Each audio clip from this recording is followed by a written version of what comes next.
चकरा विषय ए माटीर इतिहास कहे से वीर पाइक पुरुषर कथा जेतेबेले संगठित होता है दक्षिण ओडिशार घुमुसर माटी 1835 मसीहा कंद विद्रोह से घुमुसर कंद विद्रोहर नेता चकरा विषय 1823 मसीह घुमुसर जहाँ वर्तमान गंजाम जिलार भंजनगर नाम परिचित से अंचल कुल्लड़ निकटस्थ बिंजिगिरी ग्रामर एक बिणिया कंध परिवार रे जन्म ग्रहण करते।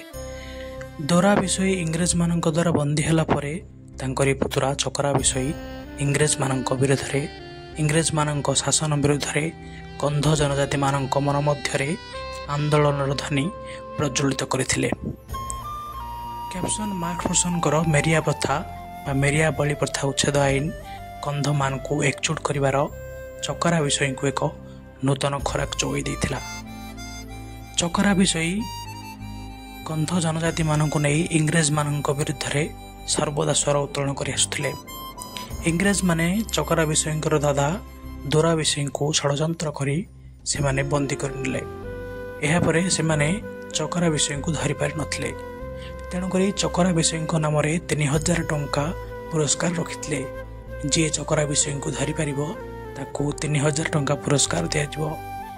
इंग्रेज माने एवं कंध जनजाति मानक मध्य लड़ई जोरजार होइथिला जहाँ द्वारा इंग्रेज माने कंध जनजाति मानक सहित लड़ई रे पराजय होइथिले एवं मांद्राजरू आहुरी अनेक इंग्रेज सैन्य प्रेरण पाई आदेश देथिले।